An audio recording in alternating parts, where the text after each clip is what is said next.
Hey, good morning, everybody. Here we are in a nice, cool St. Augustine, Florida this morning. My name is Mike Uzena of Menorcan Magic Handmade Cast Nets. In case I've never really told you anything about me, I'm a state of Florida master folk life artist in the art of making fishing nets. Enough of that.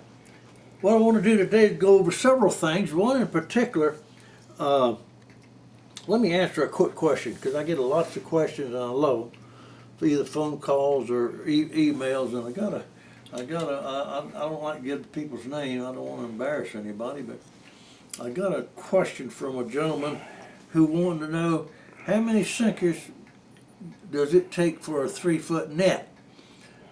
Well, I can't answer that question accurately because I have no idea how many widenings he's put in it.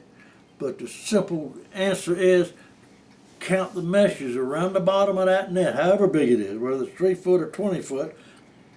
Count the meshes around it times, what's that, times 2. So if it's got 600 meshes, it's going to take 300 sinkers. If it's got 100 meshes, it's going to take 50 sinkers. That's the way I make nets. Now you can do what you like, you can put less, but to answer his question adequately, it's count the number of meshes around the bottom, and half of that's how many sinkers. Like I said, 100 meshes would be 50 sinkers. Okay, hope that helps you. I'll answer the email later. I want to go over a couple of quick things. Something come to mind. Phil and I were making sinkers here a couple of weeks back for a net that I've got just headed to Texas, just finished, just going to Texas. I told him about this mold I had that had belonged to a late uncle of mine. This sinker mold was made out of brass. It was made at a FEC Railroad. The headquarters was here in St. Augustine for many years, back from the time of Henry Flagler. Henry Flagler started the FEC Railroad. And the headquarters here in St. Augustine had a huge place out north of town out there. It's called Miller's Shops. And that's where the engines, old steam engines, and later the diesel engine would come in one end and for their maintenance, overhaul, whatever, and out the other end. And those guys out there, they were machinists and they were this and that and the other, but they were, a lot of them were our Menorcan cousins, Menorcan ancestors, and they made homemade products. Everybody is a machinist. Every place I worked, Fairchild, I've had buddies that were machinists. Anyway, this is a brass sinker mold, and the little rod that goes in the end, and the little ladle for dipping the lead. See that, Phil? Got it. Okay, I'm going to turn this around and I'm going to close this and I'm going to run the rod in it. I made a lot of sinkers, not with this mold, but one similar. I had one, my father had it, made 2 mullet nets and 1 shrimp net. This one makes just 1 mullet net and 1 shrimp net. But anyway, you put the rod in there and you pour your lead in the thing. And what a pain in the butt is you have to, this is really a 2-person operation. You do it much quicker. Pour the lead in it, you pull the rod, you have to coat this with wax, or I use soap. Then you knock your sinkers out. Okay. Probably somewhere between the early 1930s to the early 1940s that mold was made. Here's the sinkers that came out of that. That's a nice little mullet net sinker. Phil and I like that shrimp net. We really like that little shrimp net sinker. But anyway, exactly 1 ounce. It's a little heavier than I like. My molds that I use are about 20-22 to the pound instead of 16. However, it makes a beautiful sinker. Okay, enough of that. Let's move on to something that I hadn't covered in a while. For new people look at this stuff all the time, I'm sure. I want to go over some needles. This needle here, My father was born in 1900. This was his needle. I've watched him make nets using this needle. He said it's made out of hickory. I'm not sure. It looks like it's oak to me, but it's very well done. Very smooth and nice, but the gap in here is wide. I learned you don't want a gap that wide, but I got to understand that when he was making this, they were made out of cotton, and it was a larger diameter twine. That so you wanted a wider gap. But anyway, he made a lot of nets for that up until probably the later 1950s, and once I got proficient, started making nets all the time. Anything he needed, I made for him. He didn't have to make any more nets. But anyway, that was his needle. Okay, now I'm going to show you my first needle. This needle's made out of bamboo. I've showed this before, but anyway, you notice I like the longer needle, and perhaps I learned that you want a close gap, Phil. You got a close look at that gap, right? See how close that gap is? That way that cord stays on that needle. It won't come off on you. That thing, I used to fill this needle 4 times off of a 1/4 pound spool of bonded nylon. Anyway, I used that needle up into 1960. Then, when I went to work at Fairchild and got exposed to all the fancy equipment, the saws and aluminum, I made my needles, and I used aluminum needles for a long time. You can see that's made out of, probably I'd say 0.63 thousandths aluminum, handmade. What I did, this was just a flat piece of aluminum, and what I did, I took and I take a number 40 drill bit, and I would drill holes just far enough where I could get a bandsaw up. I used to get the bandsaw and break the blade on it. Run the blade through the needle, weld it, put it back on the bandsaw, and cut that notch out. Trick to that, you had to do both sides, so you had to do it twice. Well, so I started just taking a damn hacksaw and filing it. Same with the shrimp net. Back to early shrimp net needles. I don't know what happened. I know I had a bamboo shrimp net needle. I've got stuff scattered around out in a shed out there, so I just don't recall what I did with it. Anyway, I made nets for many years with I quit using that bamboo because it split on me. It split. And I glued it back, and I used it for a while, but I stopped when I got into now, and of course the more modern times. I love ebony. Phil knows about, hearing me bragging about ebony all the time. I love the ebony. That beautiful grain to that thing.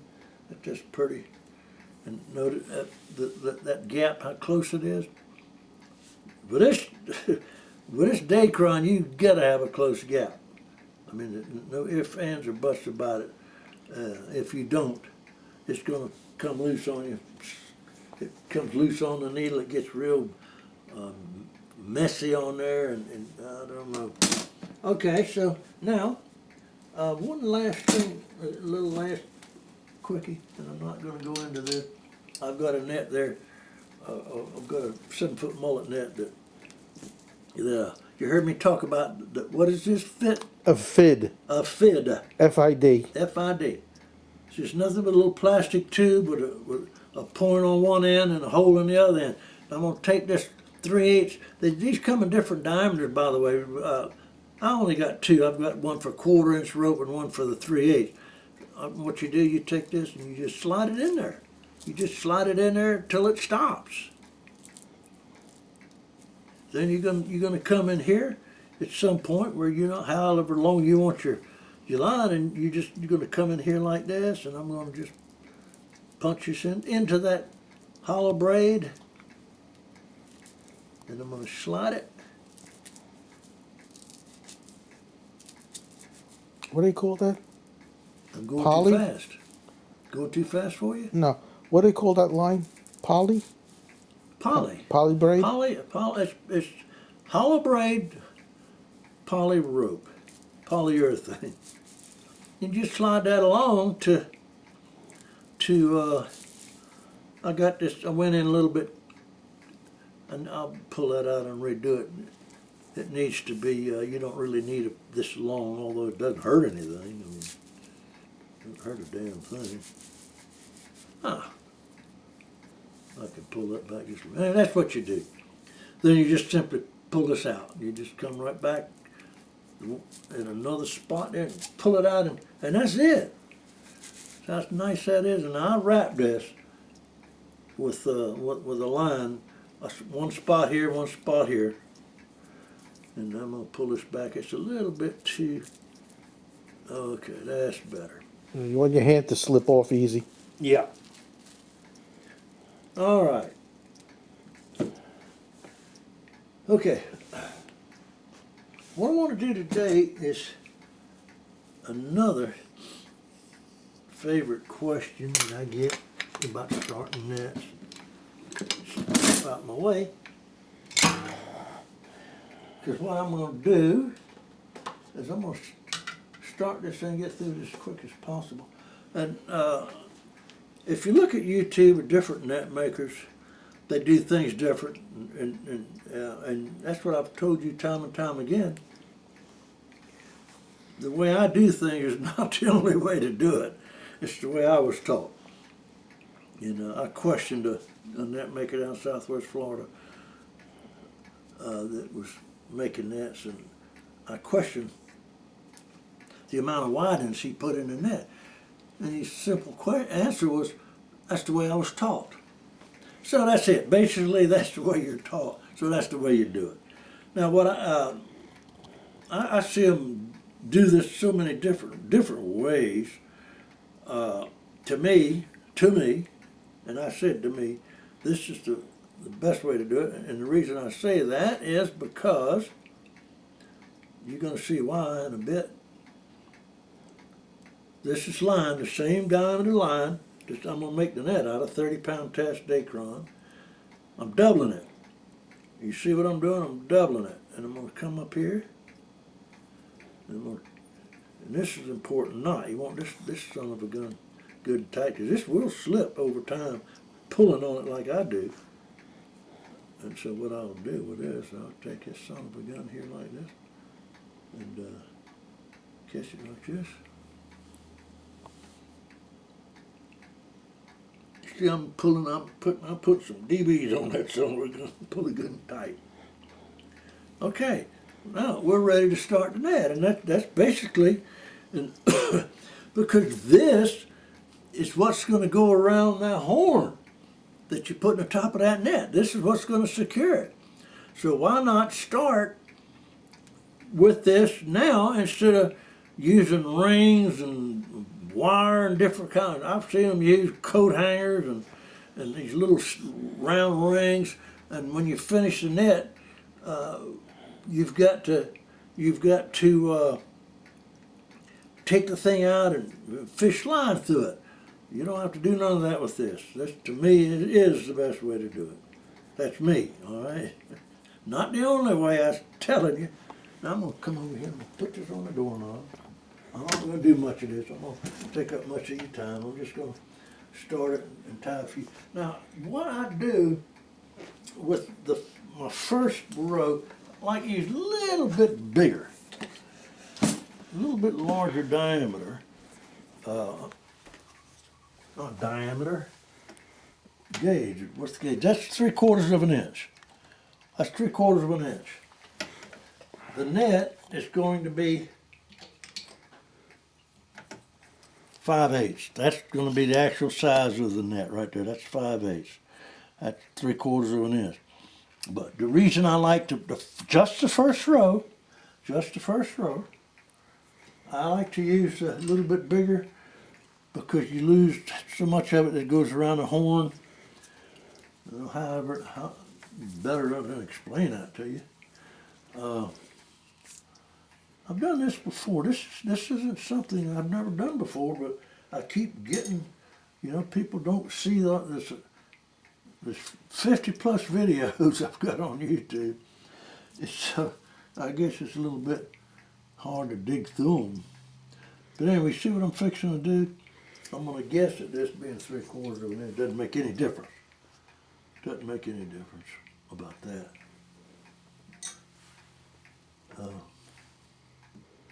Actually,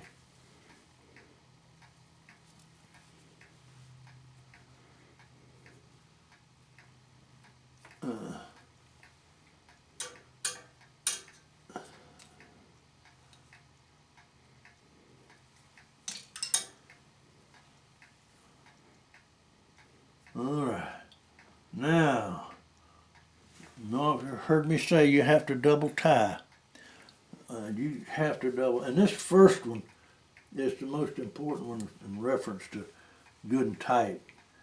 You really want to pull that one. I mean, you want that sucker tight. You don't want any chance of that slipping. You'll find out the hard way. I don't know how to explain that to you any better. But then I'm going to come up here and run that mesh board. And you know what? I don't know what I wasn't really thinking clearly. I really don't need to use this because here, this is going around the horn right here. That's going around the horn. So I really don't need to use that.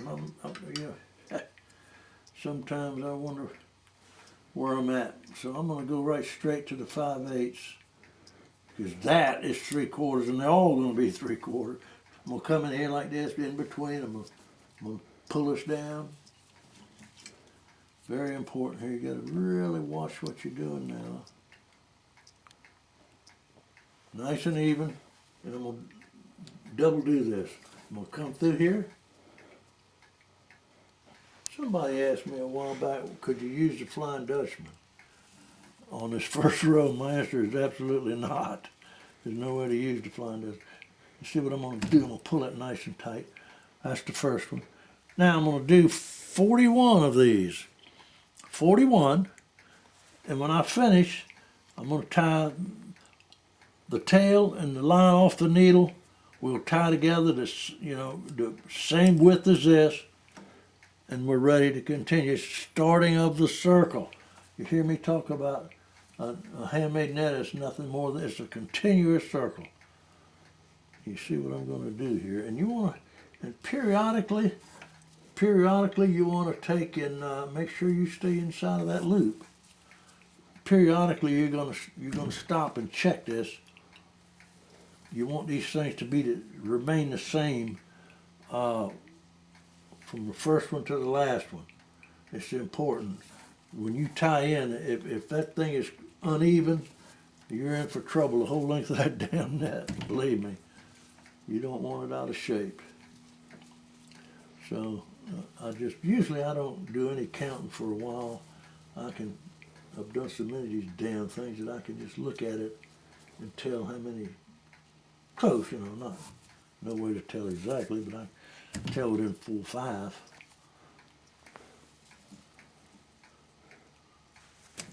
All right. By the way, I love this color. This is it's called just simply called pink. Cortland thread. Line company. Wonderful people. Okay, see what I'm doing? I'm going to do that 41 times. I'm going to pull these off because you don't want to get too many on it. Now, remember I told you about the periodic check? What I'm talking about, you're going to catch this like this. See what got a good look at this, Phil? Yeah. What I'm looking for, so what the hell is he doing?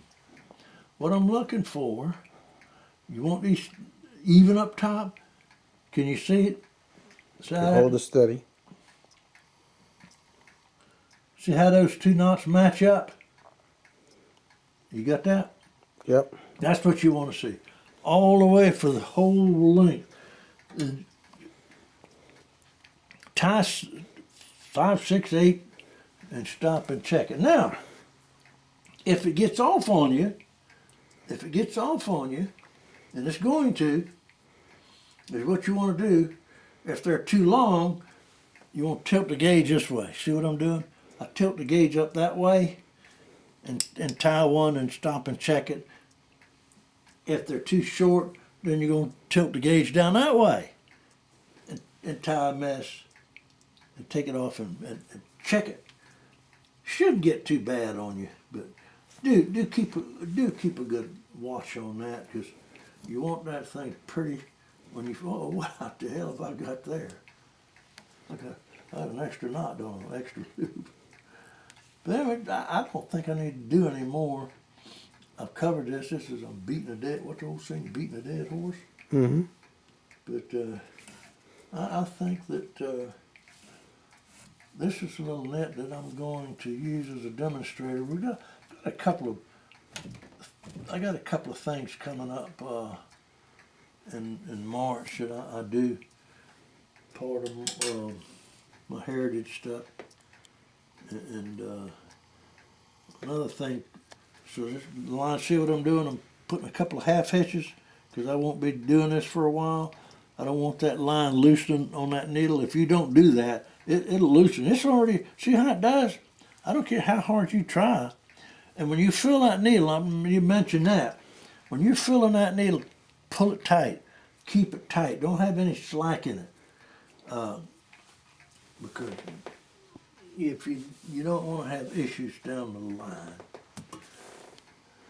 I tell you what, I think I covered enough. I've taken up enough of your time. And quick story, I love my little story. I got a phone call from a guy in Belize. You know where Belize is, down, what, Central America, South America? South of Mexico. South of Mexico, Belize. Yeah, it's at the end of Mexico, isn't Right. it? Yeah, right at the end of Mexico. In the Gulf. Belize. Beautiful country. And I got a call from I made him a net before. In fact, I made him two. And now he wants another one. Anyway, he's having trouble. He's a charter boat. I guess he runs I'm assuming he runs a charter boat. He catches his bait, and he's having trouble. He catches his bait at night. Apparently he's got off a dock, and he goes out there at night to catch his bait for his fishing trip, you know, the next day coming up. And he's having trouble. I said, well, what kind of, oh, he said it's a little white minnow, a fish about so big, but, you know, 4 or 5 inches long. So I made him a net larger than 5/8, under 3/4, but somewhere close to 3/4. But anyway, I made him an 8-foot. Didn't sink fast enough for him, so I made him a 10-foot with extra weight on it. I'm in a heavier sinker. He tickled to death with that. But here's his problem. Not only does he cast around the dock to catch his bait at night, but he's catching 10, 12-pound snook.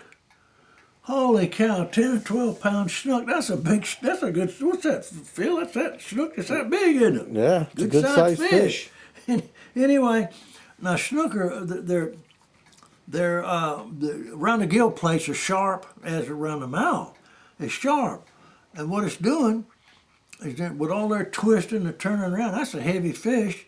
I said, oh yeah, I don't have no trouble catching them. Anyway, they knocking holes in his net. Well, I don't know what to tell him about that. I told him, first net I ever made for him, he was going to have issues catching snook in a cast net. So it's nothing new, but he's now he wants me to make him another 10-foot net out of 50-pound test. I've been using 30. That's 30-pound test there. You see how small a diameter that is. Anyway, he wants me to make him another net, another 10-foot net out of 50-pound test Dacron. For what it's worth, so that's what I'll do for him. I thought about maybe making it out of spectra fiber, but spectra fiber it's awfully hard to work with. It's cut your hands. It's such a small diameter. Even 50-pound test spectra fiber would be smaller than that 30-pound test Dacron. Now, it is strong. It's tough. But I don't want to get into that. I've made some nets out of spectre fiber. Terribly expensive. Twice the price of that. But anyway, I guess we've covered everything. Phil, you got anything to add? Nope. Okay. So what we're going to do, we're going to shut this thing down for today, and we'll come up with something. If you got any suggestions, don't feel free to email us. My email address is menorcanmagic@gmail.com. That's MENORCANMAGIC, or Usina, USINAMIKE, Usina Mike @gmail.com. Or the all important now, if you call and leave a message, I had somebody call and left a message. They didn't leave their area code. I can't call them back. So if you're going to call and leave a message on the recorder, make sure you leave your area code and your number. So here it's 904-217-7974. If you want to give me a call, I'd like to hear from you. With any questions, I can probably answer any question you have about making a net. Certainly, I would think after 70 plus years. But anyway, with all of that said, you guys, wherever you're at, take care of yourself and stay safe. And spring's coming up, and be ready to enjoy your spring and summer. That sound good, Phil? Sure does. We ready to go? Ready to go. All right, guys. Take care of yourself.